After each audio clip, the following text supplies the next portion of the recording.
Watuhumiwa 11 wa makosa ya wizi wa mifugo wilayani Geita mkoani humo wamehukumiwa kwenda gerezani, huku kesi 6 zikiwa tayari zimewasilishwa mahakamani kwa ajili ya kusikilizwa kutokana na kukithiri kwa matukio ya wizi wa mifugo ndani ya halmashauri ya manispaa ya Geita.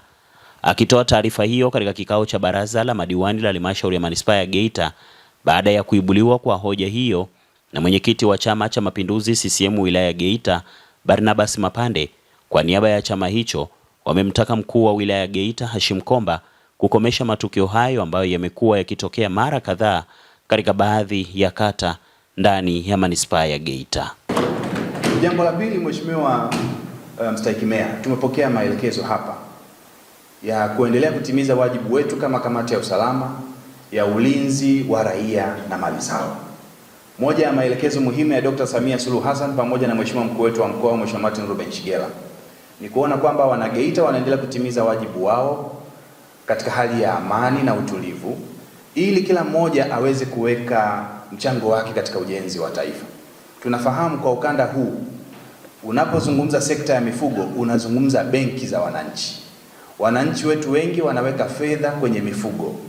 Kwa hiyo kama ambavyo watu wengine wamechukua fedha zao na kuzitunza kwenye taasisi za kifedha, ndivyo ambavyo wananchi wengi wa Geita wanaojishughulisha na shughuli za ufugaji wanachukua fedha zao na wanatunza kwa mfumo wa kufuga wanyama wao.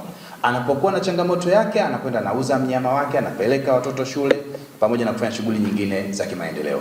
Hatuko tayari kuona kwamba wanajitokeza watu wachache katika maeneo yetu ambao wanataka kuchochea na kuendekeza wizi wa mifugo na kuwarudisha nyuma wananchi. Tutasimama kidete kuhakikisha jambo hili linafika mwisho mara moja. Na katika kupokea maelekezo ya Chama cha Mapinduzi pamoja na kilio cha waheshimiwa madiwani, Mheshimiwa Mstahiki Meya, nayo heshima kukutaarifa ya kwamba siku ya kesho saa 8 tutakuwa na kikao maalum cha kamati ya usalama pamoja na waheshimiwa madiwani wa kata za Bulela, Bungwangoko, Kasamwa, Kanyala pamoja na Shiloleli, pamoja na wataalamu wote wa mifugo, pamoja na wenzetu wa sungusungu, uongozi wote wa sungusungu kwenye kata hizo, pamoja na OCS wetu wa Kasamwa, OCD wetu na vyombo vingine vya ulinzi na usalama ambao tunakuja navyo na wadau wengine. Na nadhani baadhi ya waheshimiwa madiwani mtakuwa mmeshaanza kukupakia message za mialiko hiyo. Kwa kesho tuna kikao cha kwanza cha kuanzisha safari maalum ya kutokomeza wizi wa mifugo katika halmashauri. Na huu utakuwa ni mwendelezo wa kazi ambayo tulianza kule Nyanguku. Nataka niwathibitishie, serikali inayoongozwa na Dr. Samia Suluhu Hassan inajali sana maslahi ya wananchi. Na tuliposikia kilio hiki tumeshaanza kuchukua hatua, na kesho tutakuwa na kikao cha kwanza kwa ajili ya kuweza kuweka mikakati ya namna gani ambavyo tunaimarisha ulinzi shirikishi ili walau tuweze kudhibiti na kutokomeza tatizo hili ambalo linawasumbua wananchi kwenye baadhi ya maeneo, hasa kwenye kata za Bungwangoko, lakini Kasamwa, Kanyala, Shiloleli, Nyanguku pamoja na maeneo mengine.